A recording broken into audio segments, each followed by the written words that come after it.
Good, good, good. Hi, everyone. It's Obi Abuchi here with the Leading From Your Core podcast and Vodcast. This show is dedicated to helping leaders all around the world discover leadership wisdom, stories, and insights that will enable you to tap into the power of leading from the inside out. I am delighted to welcome on the show Rick Charlton. Rick is a co-author along with me and 13 other men from around the world who have written the book Visionary Male Leaders, really connecting with the heart of what it means to lead in an authentic and courageous way. So very excited to connect with Rick and to have been on this inspiring journey together. Rick was born here in the UK, grew up in Botswana, joined the British Army at 17, and then was a firefighter later on, and then joined the nuclear industry, and now is head of change management and spends most of his working time coaching and focus on leadership development and capacity building. But he also does a lot of work for Veterans for Wildlife, which is a charity that helps train people around the world to focus on anti-poaching and making sure that we are protecting wildlife. So Rick, it is exciting to have you on the show. Thanks so much for joining me. Thanks, Obi. It's a pleasure to be here, and I'm looking forward to our conversation. So am I. And just to help our listeners and viewers get to know you a bit more, I've given a summary of your life. There's so much more that can be said. What else would you want to highlight about your just yourself, what you're passionate about, and your journey as a leader? Yeah, great, thanks. Yeah, I've been about a bit. I think one of the key things for me is that it took me quite a long time to actually not let my role define me, and you end up trying to be the role rather than be yourself, and that really that was a little bit of a light bulb moment for me. Maybe it was about 5 or 6 years ago when I realized that actually it's not my role that defines who I am. I am who I am, and the role is just something that happens around me when I'm doing things. And yeah, I started off in the army. I grew up in Southern Africa, which gave me a real great appreciation for what the wildlife for Africa. Anybody that's ever visited Africa, or if anybody who's listening who is in Africa, will know what I'm saying. When it's in your soul, it is there. It's within you. It is who you are. And it doesn't matter how long you are away. When you go back, you really do feel that you're coming home, even though you potentially might not live there anymore. I joined the British Army and went to the first Gulf War, first Iraq conflict in the 90s, and various other things throughout my military career, predominantly looking at clearing landmines and disarming landmines, and a lot of the focus was on training and leadership and taking up leadership roles at quite a young age.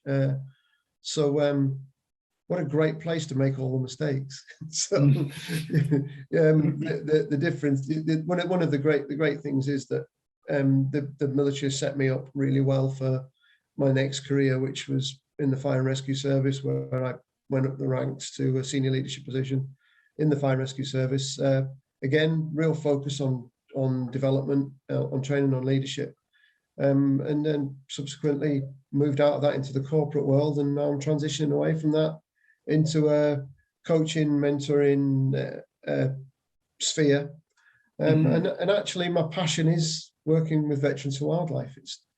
It's coaching and mentoring and understanding the needs of the people who are day to day fighting the conflict against poaching, which is a conflict, and helping them understand. And again, I'm not a trainer, I'm not a teacher. I suppose I'm possibly a teacher, However, for me, it's about dialogue. It's enter into dialogue, have a conversation, understand what makes those people really tick, and let them understand who you are. And ultimately, that's really the core of what I am. And obviously, in the book that we co-authored together, I talk about leadership and emotional intelligence through Ubuntu, which is an African philosophy, which directly translated, as best as possible translated, is that it means that I am because you are. Yeah. I am because we are. And that's the key thing is that we bring each other into existence by acknowledging each other. And that's really quite important, I think, from a leadership perspective, because there are far too little sort of engagements as leaders that we really appreciate with our people, unless you really consciously do it. And that's around just acknowledging each other. So in South Africa, the greeting that we use is Sawubona, which means I see you. And then that is the response to that is I'm here to be seen. So really it's around truly acknowledging each other. We bring each other into existence by seeing each other, being there to be seen and to acknowledge each other. And that until you get that connection, it just becomes a very mechanistic sort of conversation about hello, how are you, but I don't really care. So you hear that all the time. How are you? I'm fine. Really? Are you fine? Nobody ever follows it up. It's never really nobody really cares. You get that feeling, and until you get that, and I think and I can't remember who said it, but somebody a lot wiser than me once said that nobody cares what you know until they know how much you care. And that's really quite important, and that's sort of the basis of how I do things. So really, that's the flavor of me. So sure, yeah. Wow, thank you for sharing that great way of introducing yourself and helping our listeners and viewers know who you are. And I love the way you started, Rick. I love the fact that you said you've been on a journey over time to realize that you're not what you do. You're not defined by what you do. I was having a conversation earlier today where I said something similar, and it's been a massive journey for me as well as a leader, recognizing that I'm not defined by what I do. I'm not defined by what I have. I'm not defined by what people say about me. And people can hear that and they'll just think, oh yeah, that sounds nice. But it's so essential. It's so foundational for me, because here's the thing, and just with what we're saying, it's when we're defined by what we do, all of a sudden, when that thing is taken away from us, that role, then you're left with, oh, who am I? I'm made redundant, or typically senior levels within organizations, CEOs in particular, say on average, they're with an organization for 3 years. What happens when you're no longer there? Do you lose yourself, or do you realize, as you said, well, no, I'm me.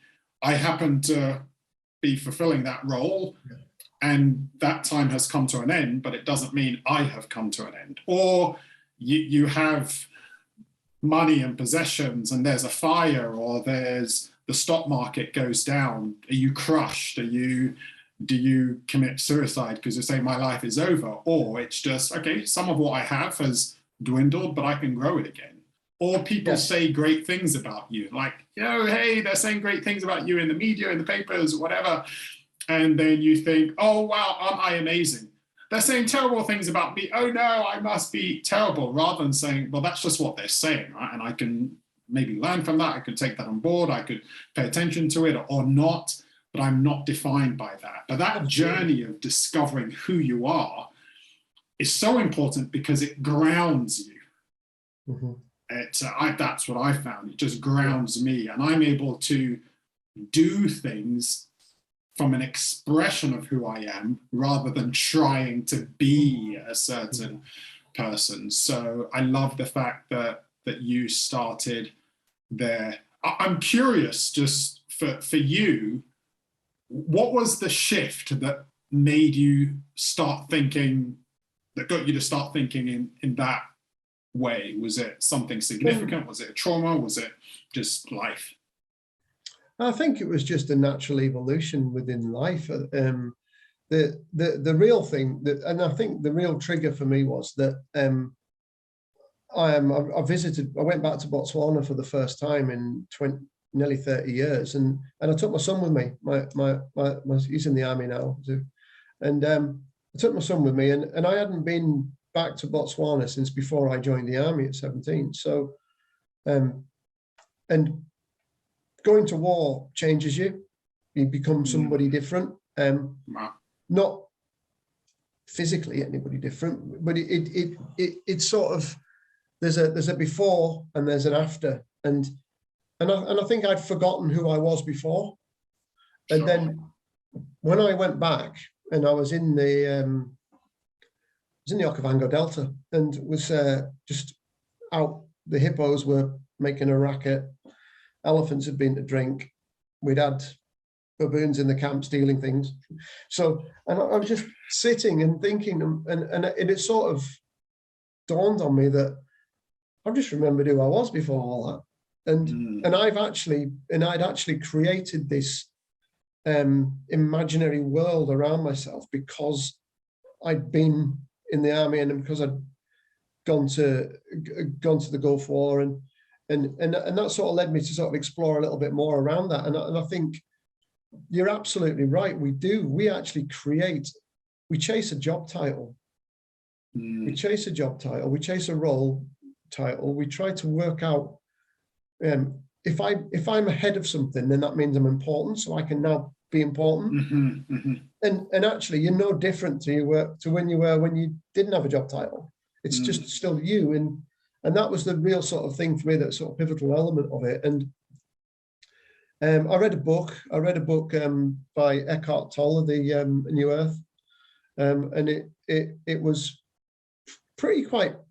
it was deep. First time I read it, I didn't get it at all. I was like, what is all this about? And then I read it again a couple of years later, and it was like, oh, I get this now. This is about ego, and it's about understanding that ego is based on your experience of the past and your perceptions of what you're going to do in the future.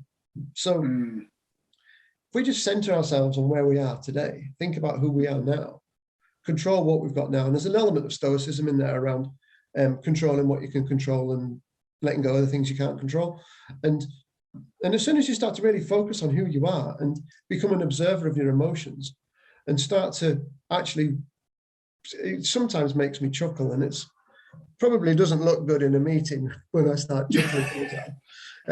However, what I'm doing is I'm observing how I'm reacting to my emotional reaction is to what's going on around me, and I'm thinking, that's funny because you just got a little bit cross about that, but actually it doesn't matter. It's not that important. It doesn't matter at all. And so you become an observer of your emotions, and I find that, and I think that's what really attracted me to coaching, because if you're in a if you've got a really good connection with the person or the group that you're coaching with, then there is no other than dealing with an emergency situation or being in combat. There is nothing in my experience that has made me feel as present as I feel when I'm coaching somebody. When you have a good connection, you're in that moment. That's all that matters. There's that 1 minute that you're with that moment, and there isn't lots of moments. There's only one moment, and the moment that you're in. So it's understanding that, and then when I'm talking to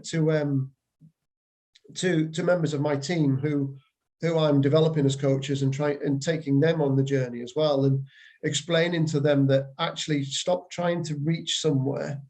It's great to have a goal, and it's great to have some objectives and some things you need to do, but try to let go of that a little bit and understand that the journey is actually the destination, and it's what you're doing now that's going to matter, and you'll get to where you need to be. There's nothing worse than and I found it. I ended up there, and I've had these conversations with people before where, I've spent quite a long time climbing this ladder that I've pitched against this wall, and I'm climbing the ladder, and I've fought my way to the top of this ladder, and I've got on the top of the ladder, and I'm looking over the top of the wall, and I'm like, this is the wrong wall.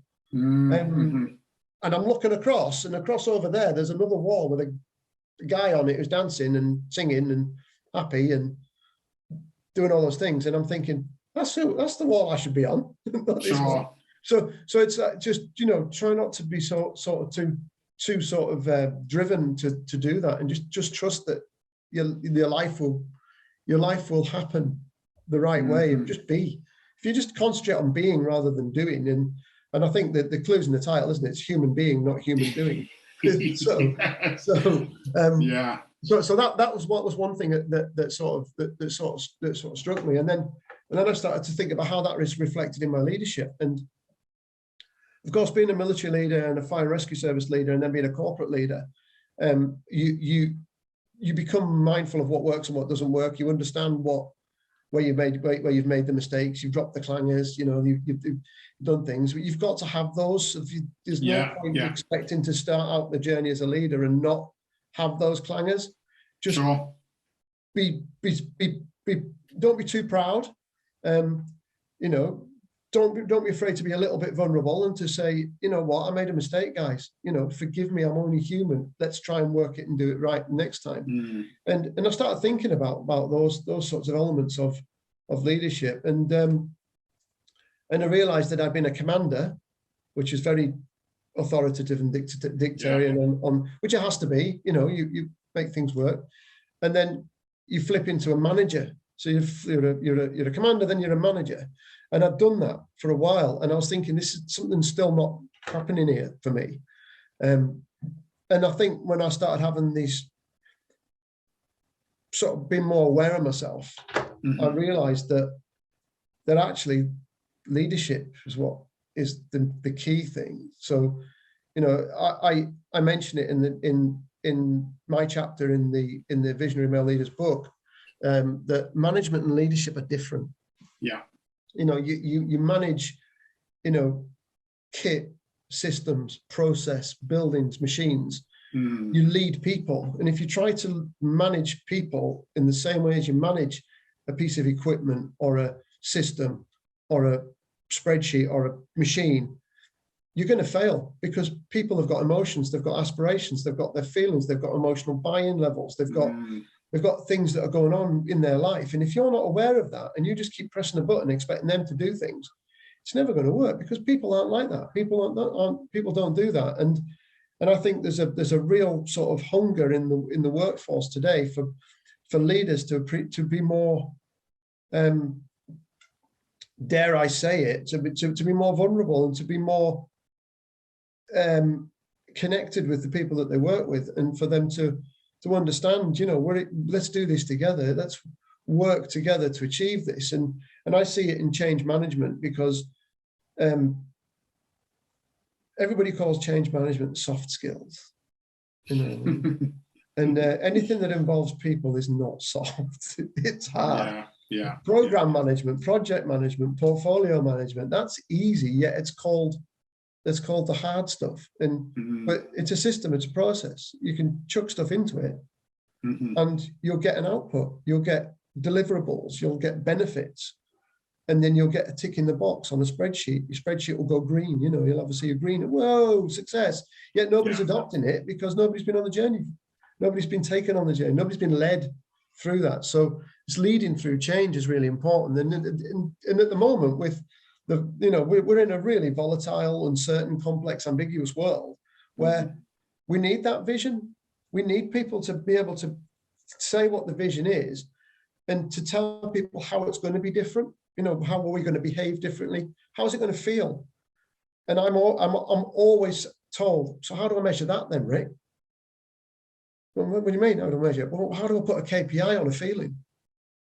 Well, maybe you should think about what you're measuring. what is it that you actually want to measure? And it's easy to measure something that is a tangible, it's a deliverable, a project, a product, or whatever it might be. So this world it's really sort of so now I'm feeling that I'm actually adding more value by coaching and mentoring new leaders, some existing leaders, and working with people to understand what their vision is, and to link that vision into the way that they want their people to feel, but not by telling them, by asking them, how do you want to feel at work? Yeah. That's crazy. That, I mean, I don't know. Yeah. Yeah. Wow. That you have been on quite a journey of growth. I love the fact that you're able to draw on the military experience and then the fire rescue experience as a leader, and then the corporate experience as well, and some of the highs and the lows in those to give you insight into people. And your point about the difference between management versus leadership is so critical. I talk about that in my other book, Leading from Your Core, right? You absolutely, you manage inventory, you manage kit, you manage things. People, you lead them. And unlike kit and inventory, they have feelings, they have emotions, they have aspirations, they have desires. And therefore, you got to connect with those. Yeah. And my challenge to every leader is you cannot connect with those if you're not connected with your own. Yeah. Right. So your examples of being in those meetings and being aware of, okay, what's Rick feeling at the moment? Where's my mental state? What's my emotional state right now? How engaged am I with my vision? I love even just the greeting earlier on about, I see you. I see you.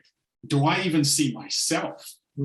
Yeah. Am I able to see myself and not, as we've said already, beyond the role, beyond the title, beyond the things I have to, I see you, Obi, as a being, as this wonderful, beautifully complex being who has incredible potential and vulnerability, strength and struggle. The key thing, that is the key thing. It's that vulnerability. I think that is key, because if you don't show vulnerability, you've got to get out of this mindset that showing vulnerability is a weakness, because you've got to show, you've got to be able, but you've got to be comfortable with yourself. Like you say, you've got to have that.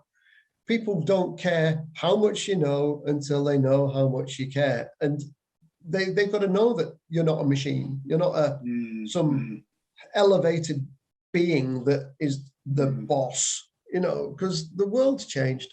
The world's changed massively. And we work in a virtual world now, pretty much. We're doing this. We would never have been doing this 2 or 3 years ago. It's the world is evolving. Humanity is evolving. And I truly believe that you've got to, and you've got to reconnect with yourself. And reconnecting with yourself as a person is really important. And I think that not a lot of people do give themselves time to do that, because they're either on their phone, they're on the computer, they've got television on, they've got some people, there's all sorts of things going on. And that's what I love about going over to, like, for example, I was in Cameroon in January, and there's no Wi-Fi, there's no phone signal, there's nothing, there's just you, the bush, and the people that you're working with. You've got no choice but to connect with yourself. Sure. You've got to understand who it is. And then taking that a stage further and building on that is that, and you don't have to go to Africa to do this, you can, or to the book, you can go into nature. And that reconnection with nature is the most grounding and most spiritually fulfilling thing that you can do without even realizing it. Now, my background would not lead you to think that I was the kind of guy that we're talking about going into a forest and connecting with nature. Sure. Hugging trees. That's just not. However, try it. It's really good. Hey, that's a great tip for our listeners and viewers here. Try it, connect. I love, we've got an incredible woodlands near us, and it is incredibly refreshing for me every time I go in there. And so I've done a few things recently that have been important for reconnecting with myself. So I had a digital watch, an Apple Watch, and I switched back to good old analog. And I thought, you know what, when I go out, I want to leave my phone at home. I want to leave my gadgets at home. And I don't want to have anything digital on me. I just want to, the reason I still want to watch, because some people say, well, can't you keep your Apple Watch and then just, go out? But I want to know the time at least. So if I'm going to be somewhere, I can start heading back. But I just thought, I don't want anything. I just want to go out, just have a walk and just quiet my mind and reconnect with myself. And I don't, some people might listen to this and just think, oh, okay, yeah, they're going on about that sort of stuff. But I want to just give an example just to show people how relevant this is. So there's a guy I'm coaching at the moment who's had a really interesting journey of being in and out of senior roles. And I remember one of our conversations towards the end of last year where I say, you don't know who you are, what you stand for. And it was a tough thing for him to hear, but this was why. So his pattern was, he goes into a role and he throws himself into it. Hardly has time for family and friends. It's just early morning till late at night. And then after a while, he'd realize he's not really operating at the level that he needs to. And then he's fired and then he's looking for a new job. And I said to him, you go into those jobs and you're expecting them to tell you what to do and them to define you. And it's all about the task. You hardly ever make time for yourself to say, who am I? What am I about? What are my values? What do I stand for? When you know that, you go into any role with so much more strength. You go into that role with boundaries, with clarity about yourself. You're able to say, hey, Thursday, I'm signing off at 5. Why? Because my daughter, my son has got this music recital and I'm going to be there. And just so you know, it matters to me that I'm there for my kids, because the reason I'm able to show up, the reason I'm able to come and give the best of myself is because I've got really strong values. I've got big rocks in my life that I put in first. But if you have no spine as a leader, you don't know who you are, you're not connected with yourself, then the organization will just control you. You'll be a puppet. You'll do whatever they need to do just because you're trying to earn money. And then you'll never have a backbone and you'll never really be an inspiring or compelling leader. So I just wanted to share that just so people realize this isn't soft stuff. It's not just, connect with yourself and connect with nature. It's, you want to be resilient, you want to have an impact, then you've got to do this stuff. Have to, absolutely have to. I mean, I study the Kalahari Bushmen. I study, a lot of Aboriginal sort of philosophies and the way that life works and things. And it led me in a certain way. And one of the things that I've found really quite beneficial is just sitting with my back against a tree. But no, I don't wear a watch anymore. I took my watch off. My daughter. I'm not there yet. Yeah, my daughters laugh and they say, someone will say, "What time is it, Rick? What time is it, Dad?" And I'm like, "Oh, I don't know. My phone's in the bag. I'm not sure." And then they'll laugh and they'll say, "Yeah, he's not a slave to time." So I mean, I'll quite often just go and sit in, and this is work, because I actually do take people into the forest for well-being and for like, they call it Shinrin Yoku. It's a forest bathing. It's a type of connection with nature and understanding that the roots of the trees are all connected. And it's called the Wood Wide Web, not the World Wide Web, the Wood Wide Web. Nice, love that. Every tree in the world's connected by its root. But if you sit with your back against the tree and just close your eyes and imagine that your spine is aligned with the tree and that your spine becomes one with the tree, and then your spine then is reaching down into the roots of the world, into the roots of the trees, there is something really quite scary that can happen. You actually end up in hugely present place, and it's not a new thing. This is generation to connect with nature. Got to understand that we are part of nature. You know, we're a speck in the corner of the Earth's history as a species, and we're part of nature. We don't own it. We don't control it.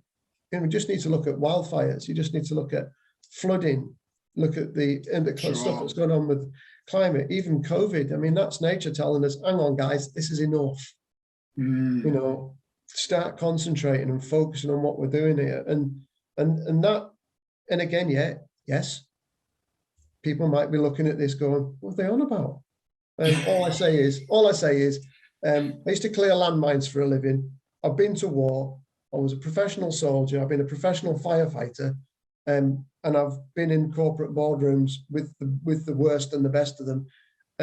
So maybe it doesn't sound like the sort of thing you would hear from a combat veteran or a firefighter or whatever. However, it's a phenomenal place to be. It opens all of your being to the possibilities around you, and it's that understanding that we are not the product of who we think of our past. We've got control over where we are today, which in turn is going to lead us to have a new future. And I suppose one of the things that I remember thinking about, and I can't remember where I read it or who said it to me. However, they said, why are we so, as humans, humanity, why are we so transfixed on made up stuff? And I said, what do you mean made up stuff? And said, like make believe. Explain. And they said, how many times have you sat there or have you posted on your social media, just sitting watching the sunrise, or we're sitting enjoying the sunset? It's made up. If you take yourself away from the earth and look at the earth from space, the sun doesn't move, it doesn't rise, it doesn't set. The sun's stationary. It's the earth that's moving.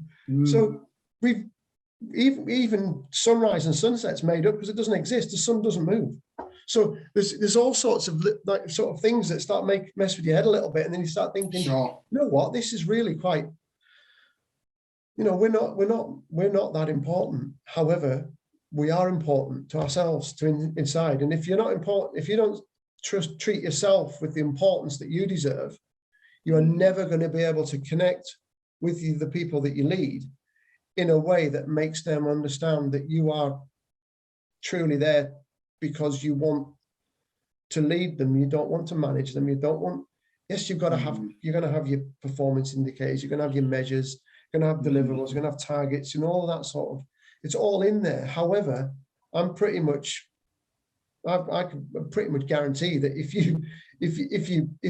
you love your people, if you treat your people, and you display all of the characteristics of a good parent, then, and I'm not saying that in a patronizing way, it's that caring piece. If you care about your people, they'll bend over backwards for you. They'll go to the end of the earth for you. They'll storm a machine gun position for you. They'll crawl through a minefield for you. They'll go into a house fire for you. They'll do anything for you if they know that, you know, that this is, there's more than just doing your job. There's excelling, and there's quest for excellence, and there's that, you know, wanting to do the right thing, not because it's the right thing, but because there's a greater sort of family around them. There's that wanting the, you know, wanting to do a good job for somebody who they know's got their back, that's going to protect them, is going to look after them, is going to, you know, defend them from all of the stuff rolling down the hill, you know, and filter, you know, I used to, you know, we used to filter it up and filter it down. That's what I used to say. So, you know, so that's really what, I mean, like I said, it was going to be, it's just a conversation, and you can go off on all sorts of directions. And what you've said there, just, I feel you summed it up with this phrase, they know I've got their back. And I think everyone listening to this who is a leader, whether seasoned or emerging, just ask yourself that question. Do my people know I've got their back? Mm-hmm. Just reflect on that one. Do they know I've got their back? Because as you said, Rick, and when people know you've got their back, they'll bend over backwards for you, right? They'll be loyal. They'll be engaged. They won't just. It's not just compliance that you'll get. You'll get that energy, that discretionary effort, that motivation, that passion, them coming up with ideas of how any initiatives and running with it and sharing it, right? So how do you, as a leader, create that environment? Are you create that environment where people know you've got their back and therefore they've got freedom to really deliver something exceptional? I heard this the other day, and I'd love to just get your reaction to it, Rick. It was by a guy called Owen McManus, who I love his stuff on leadership and growth. And he said, we don't need more people leading who have more power than they have character. Mm. We need more great women who lead. We need more great men who lead. And so a real emphasis on character rather than power. What's your reaction to that, given all we've been talking about? I think that's really, there's a lot there. I mean, it doesn't sound, it seems like a very simple thing you've asked, but there's a lot there. In that character is really important. And I think I think it is about that. It's about leading with character, but not being. So some of the biggest failings in some organizations is that people get promoted because they're a strong character, not because they're a strong leader. And that's a slightly different thing. That's sure, yeah. So we just got to sort of make sure we shelve that one for now, and we'll talk about the character that we want, which is the leader. Look at the leader, and that character is what creates a thinking organization. It's that. I mean, the most powerful thing you can do as a leader when someone comes to you with a problem is to just say, what do you want from me? What have you tried so far? What else do you think you could do? Who else could you speak to about that? Have you tried that? Okay, what else are you going to try? Right, okay, so what are you going to do? Right, okay, well, go and try it and come back and let me know if there's anything you want from me. And ultimately, they've got nothing from you other than some questions. However, they will soon get that. I mean, I call it it's basically you're carrying, you've got a rucksack full of pigs, and you know people come to you with their pigs, and they're like, I've got this pig, I don't know what to do with this pig. Or give us that pig here, I'll sort it. Off they go, and then before you know it, you can't move because your office is full of pigs, and you're like, there's pigs everywhere. And, you know, so the trick is to have the character and the trust as well. The trust's a huge thing, because if people feel that they're trusted and they know that they're trusted to go and have a go, I would much rather someone went and had a go and then still hadn't quite achieved what it was, then come to me and just expect me to give them the answer, because then they're not thinking. And it's better to have a whole team of people thinking rather than you doing all the thinking for the team, because nobody can be one brain is never going to beat a brain of, depending on the size of your organization, 15, 20, 20,000, whatever. If you've got all your people thinking, because they know that if they come to you with a pig, you're going to say, ask them some questions, and they're going to leave with the pig, with their pig that they came to you with. Or even better, if you can become really skilled at it, they can leave not only with their pig, but with one of yours as well. Wonderful. Yeah. So it's like, what do you want from me? Sure. Asking them, what do you want from me? What have you tried so far? What else could you try? Who else could you speak to about that? Get yourself away and try it. Come back and tell me if there's anything you want from me. That little piece of conversation, that person will go away.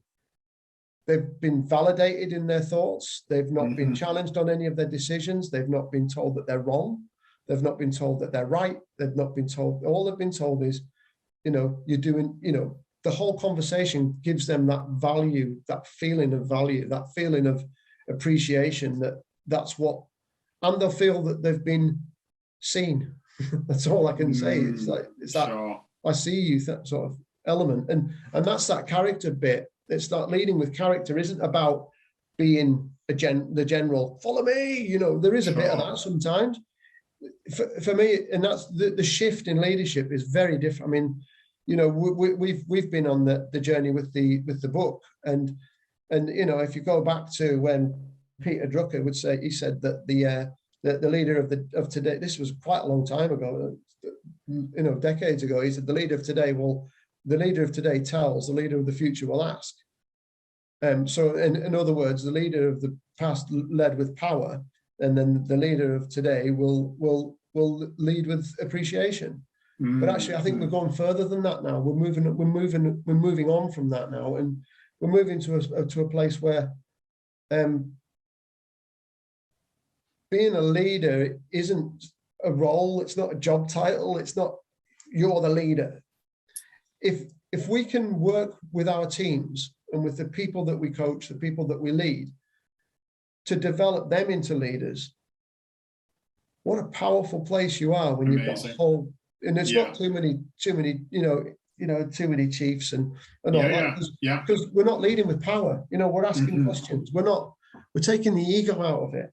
You know, we're removing that ego from the room.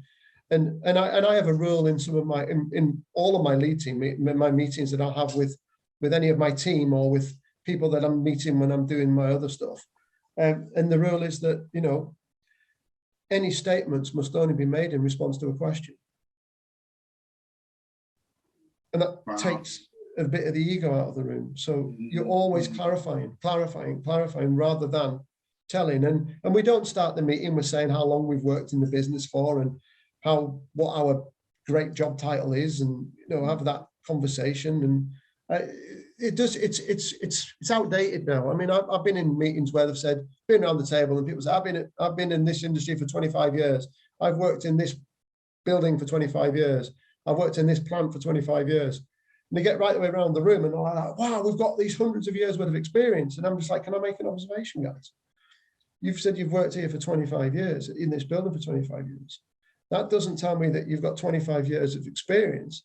That tells me you've got 1 year of experience 25 times over, because you've only ever been in that building. So I would much rather have someone who had 5 years experience in that building, but had another 20 years experience spread out over a number of different areas. Sure. That person's going to be more valuable to me as a leader, as somebody with wisdom. It's about that wisdom, isn't it? It's like bringing that wisdom together and applying that knowledge and wisdom in a leadership context. Because I truly believe if you're a leader, you can lead in any industry. You don't need to be a subject matter expert. You just need to be a professional leader as somebody who understands people. That's amazing. That is amazing. So many nuggets and words of wisdom there, and our time is up, but I want to just ask you for a final piece of advice to our listeners and viewers. We've circled back a few times to just this connecting with our being. What advice would you give for leaders who want to go deeper with this and want to really become truly human beings and not just human doings? What one piece of advice would you give?